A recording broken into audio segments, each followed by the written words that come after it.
Joining us live via Skype once again tonight, Dr. David Kirschke, Medical Director for the Northeast Regional Health Department. Dr. Kirschke, thanks again for joining us today. Sure, glad to be here.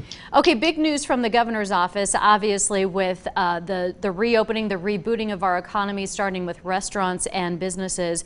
In your opinion, are the precautions that the governor has set forth, do you think that they're going to be enough to safely reopen these businesses?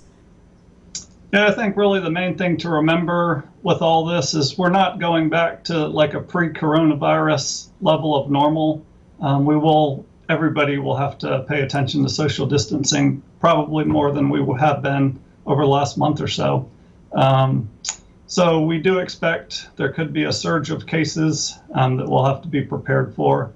We do recommend that people that are at high risk, like the elderly, anyone with a condition that puts them at high risk, and we're finding out that those conditions include things like hypertension, obesity, diabetes. We'll have to be extra careful. And we also are concerned, with if there is an increase in coronavirus in our community, that we protect other vulnerable populations like nursing homes. So I don't think anyone's talking about a return to, we just want to make sure the public doesn't think there's a return to pre-coronavirus level of activities, that we will have to really pay attention, and again, more than ever, to social distancing and prevention, like hand hygiene, avoiding public if you're sick. It looks as if those things will not be going away anytime soon, if ever.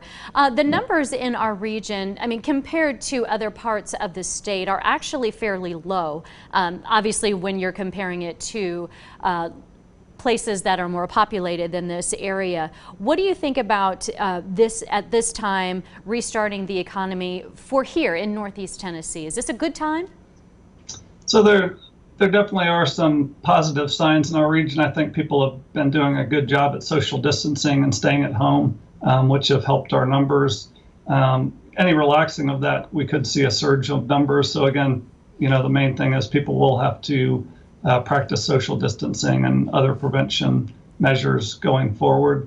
So although our numbers have been good, there also are other signs. Today we had 8 cases, which is, I think, second most we've had since the outbreak started, new cases reported. There still is somewhat, we're hearing about supply chain for personal protective equipment is not optimal yet. So there are some things we're concerned about. So, going forward, we're going to have to be cautious. And again, people are going to have to remember that social distancing is as important as ever. Along the PPE lines, Ballot Health is expected to submit a plan to restart elective surgeries once again. Are we at a point, do we have the supply in order to do that and keep our medical professionals safe? So currently we do have enough supplies in certain sectors like hospitals, but others like nursing homes are telling us they're still having trouble. First responders are having trouble getting resupplied with PPE. Hopefully it's getting better all the time.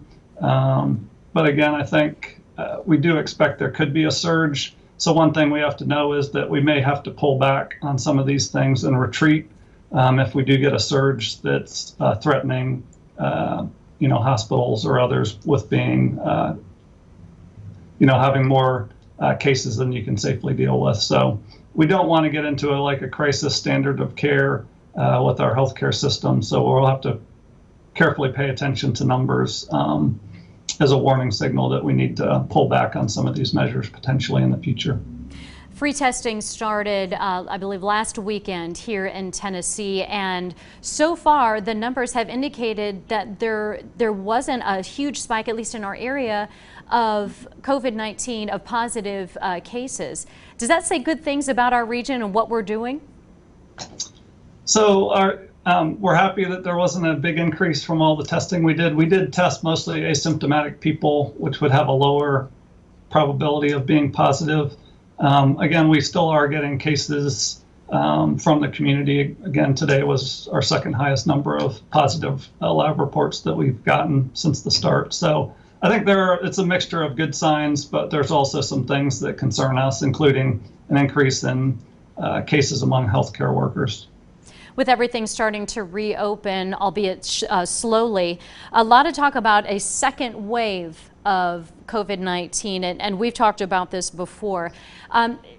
You were concerned that there may be a surge. Is there a possibility of this second wave now that everything's starting to reopen? Yeah, so if you really think about it, most of the people in our region have not been exposed or had coronavirus yet, so we're all susceptible. So we're really just on the very bottom of the first wave and just starting to go up. So second wave, people talk about the possibility that there could be some relief over the summer with the heat and humidity, like we see with influenza. I don't think there's evidence for that yet. We would certainly hope that could be a case. But if we do see that, we think that there could be a second wave in the fall, for instance, which could occur at the same time as influenza, which would be kind of a bad, kind of a perfect storm kind of situation with severe illness from those two different viruses. But I really think, yeah, there could, like you said, there could be a surge as we start to reopen. So public health, we encourage everybody to get tested that has symptoms of coronavirus. We do have increased testing capacity, which is good, including at their private providers. And then in public health, we're going to have to track down all those positives and find all the contacts if we're going to keep the surge manageable. Dr. David Kirschke, Medical Director for the Northeast Regional Health Department. Thanks again for joining us. You are a valuable resource to us. We appreciate it. Thank you.